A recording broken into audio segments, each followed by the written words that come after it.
Well, good Saturday afternoon, guys. Hope everybody's having a great day. Hope you're having a great weekend.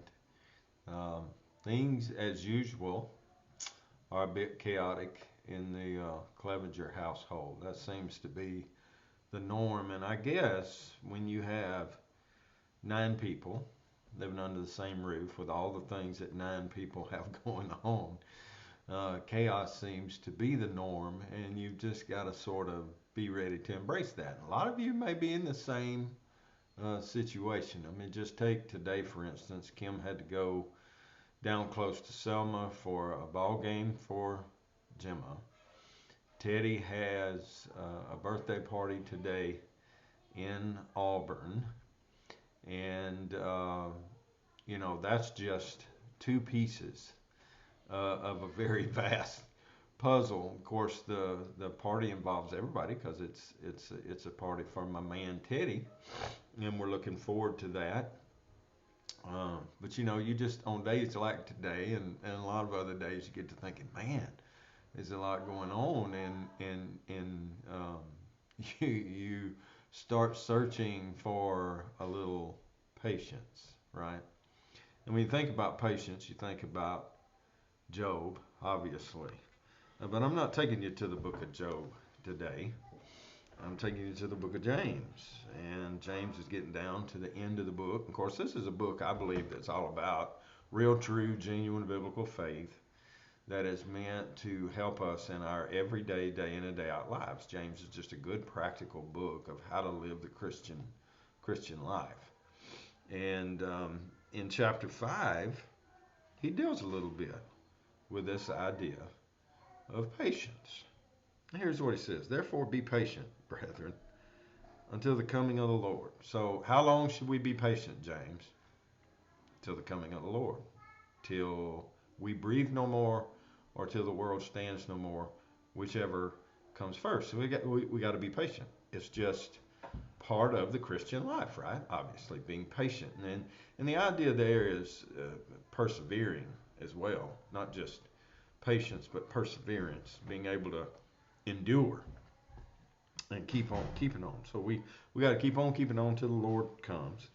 And then he gives us some examples. He says, see how the farmer waits for the precious fruit of the earth, waiting patiently for it until he receives the early and latter rain.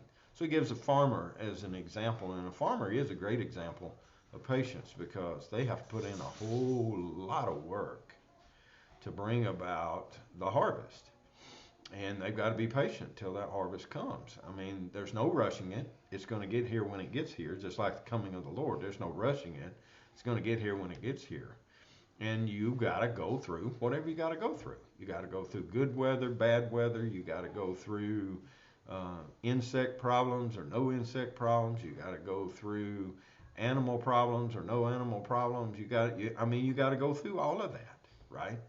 And just keep on keeping on as a farmer if you want to reach that harvest. And obviously, as Christians, we want to reach that harvest, right? So we got to be patient, like the farmer. He says. He said, "You also be patient, just like that farmer. Establish your hearts, for the coming of the Lord is at hand." In other words, I mean, he said it again. We got to be patient till the Lord comes, and the coming of the Lord is at hand, and that's the way we got to look at it. The Lord is coming. It could be today, it could be tomorrow, it could be 10 billion years from now, for all I know. It doesn't make any difference. I should live today like today's the day, right? And I should live tomorrow like tomorrow's the day, and so on and so on and so on. And do it with patience, do it with endurance, do it with perseverance. And then he says this: do not grumble against one another, brethren, lest you be condemned. Man, I tell you, when things get chaotic, what do we tend to do? Our nerves get stressed, our nerves get frayed, and we tend to start yipping and yapping and snipping and snapping at each other, right? Because our nerves are frayed. Well, don't do that. Just take a deep breath. Just be patient. Just realize this is a part of the journey. And, some of the chaotic times that you go through in life are the things that you're going to miss the most when you've gotten past that part in your life. So just embrace it and enjoy the journey wherever the journey takes you. Just enjoy the journey and don't grumble and complain along the way. If you want to know what that looks like, Look at Israel while they wandered in the wilderness for 40 years, because that's all they did was grumble and gripe and complain.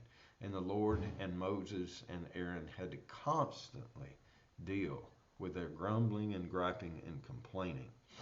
So just be patient, endure, keep on keeping on, and just embrace the chaos and love every moment of the life that you're in. He said, behold, the judge is standing at the door. And we know who the judge is. It's God. It's not anyone else. And we certainly aren't the judge.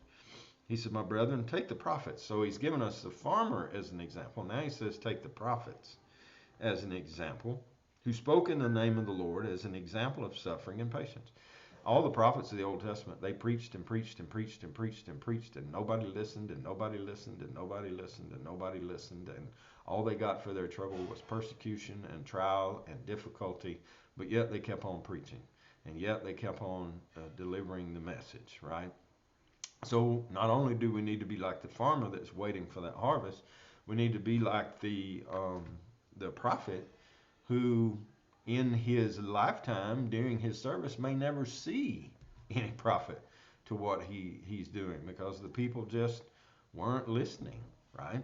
But we got to keep on doing it anyway because it's the right thing to do, and that's what people needed for them to do. The people needed to hear the message of God, whether they wanted to hear the message of God or not. So they kept delivering the message. So we use them as an example. He said, indeed, we count them blessed who endure. And we do. We look at people like the prophets. We look at people like the farmer. I'm like, man, that's an awesome man. That's an awesome woman that can go through the things that they go through and keep on keeping on. And then he gives us old Job. He says, you've heard of the perseverance of Job, and you've seen the end intended by the Lord. So if you know the book of Job, it starts out he's rich and wealthy and everything's going his way, and there's this conversation between the devil and God, and Job loses everything, all of his possessions, his children, his health, and the devil says he'll curse God when it happens, but he never does. And in the end, God restores him twofold everything that he lost. So what James is saying, guys, just look at Job and know that yes, he went through persecution, but look at what God had intended all along, and the same thing's intended for me and you, right? So just keep on keeping on. We've seen what the Lord intended, that the Lord is very compassionate and merciful, and amen to that. He is compassionate. He is merciful. And he sees us when we're going through good times. He sees us when we're going through bad times. He sees us when it's calm. He sees us when it's chaotic. And he's always there. And he's always going to provide. And then he finishes off in verse 12, this section anyway. He says, but above all, my brother, do not swear either by heaven or earth or with any other oath, but let your yes be yes and your no be no, lest you fall into judgment. And we tend to start making those kind of oaths and things when we let the chaos get to us, right? We let the persecution and those kind of things get to us. Look, we're going to have good times, we're going to have bad times. We're going to have times when everything seems to be going our way. We're going to have times when it seems like everything is not going our way.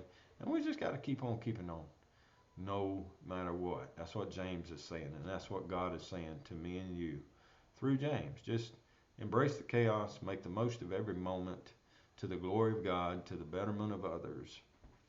And when it's all said and done, we will receive an award unlike anything we could imagine. So there's your message for today.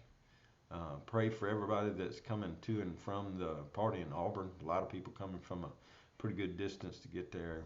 Weather's bad today, so if you don't mind, please pray that everybody can get to and from the birthday party today safely. Kristen called me. She's sick all night last night, so pray for her. Josh and his family worn out from all the things that they have going on in their life. The chaos and the things that are part of their life. So pray for them. Pray for anybody and everybody you know that may be struggling in any way. And my prayers are always with you guys. I love you guys. and I hope and pray that you have a blessed day. See you again soon, guys. Love you.